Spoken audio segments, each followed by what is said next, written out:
project objectives and the critical performance areas. Scope definition. What do? You've got your scope statement. Now you need to do scope definition. What is scope definition? After scope planning, i.e. determining what the client wants, you've identified the client has given the requirements to you. The next step is to further define the work by breaking it into manageable pieces. So if you have this big, massive scope of work, how are you going to go about it to deliver it? And obviously, when something is big and you break it down into smaller portions, then obviously you make it simpler to manage, simpler to do, simpler to deliver, and simpler to cost it. Because each and every minor element has got a cost, and at the same time, it is very easy to define your roles and responsibilities and who will be involved in the project. So scope definition is about decomposing the scope statement into detail level. Why? And when you decompose your scope of work into smaller elements or very, very smaller work packages, you make use of a WBS, which is called the work breakdown structure. Now, what is the work breakdown structure? The work breakdown structure is a picture of the work. It is a family tree-like structure, or it is a tabular form. So what you're basically doing in the work breakdown structure, you take this big scope of work and you start breaking it down up to the lowest manageable level. That is a work breakdown structure, such that you can see who is responsible for what. And the main reason why we have a work breakdown structure, so that we don't miss out on any of the deliverables of the project, because it will be embedded in the WBS. Now, what is the value of the WBS? Why is a WBS so valuable? It is valuable because it is the backbone of project planning. It is the backbone of project planning. What does it do? It gives you accuracy of estimates. Because if your scope of work is at a high level, it is very difficult to cost it, to do your cost engineering exercise. How much does this project cost? The WBS will make that simpler. Right? So your estimates will be much more accurate, and it forms the baseline for performance measurement. The baseline for performance measurement. Right?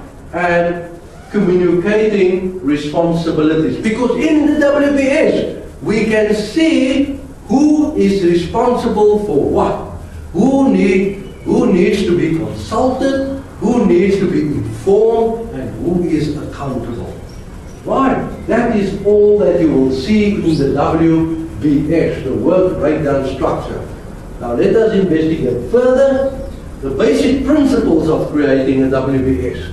If you create a WBS, if you follow the following steps very carefully, you can never go wrong in developing a flexible, accurate WBS for your project. And they are as follows. A unit of work should appear only at one place in the WBS.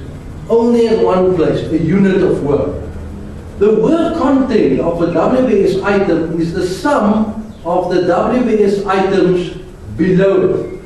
In other words, if you have a WBS item at this level and it breaks up into two smaller elements, what we're basically saying, if you add the two elements, it will be equal to the element above it. Very simple.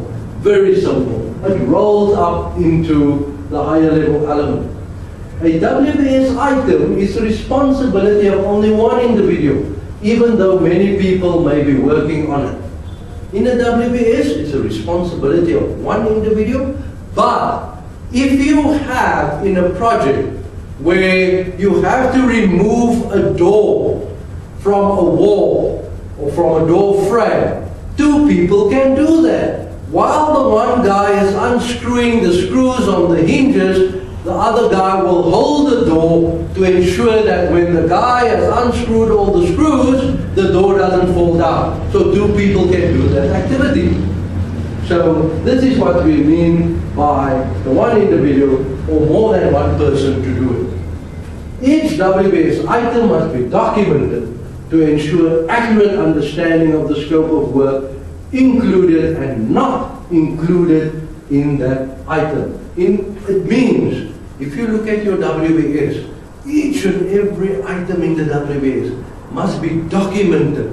In other words, who will perform that task, how long it will take to perform that task, and also what are the materials available for that task, etc. And each and every WBS will have a code so that we know exactly all the different activities involved in the WBS.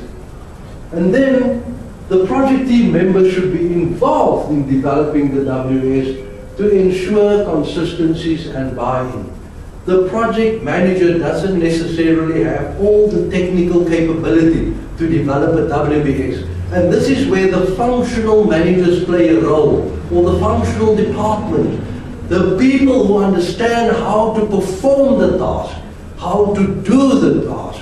The project manager will bring them on board, and while they're sitting and developing the WBS, the project manager will need their expertise, their know-how of developing the WBS so that you can have consistency and buy-in for your entire WBS of your project.